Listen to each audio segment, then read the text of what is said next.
Setakat ni berjalan dengan baik. Saya rasa tak ada isu-isu yang terlalu menimbulkan masalah. Banyak kejutan.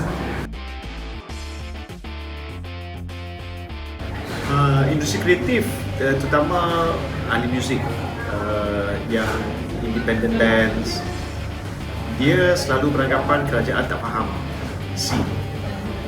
Tapi dengan acara seperti yang kita buat hari ini, dia lebih berskala kecil dan melibatkan agensi yang biasa dengan industri kreatif, dan kita kawinkan dengan venue yang agak menarik.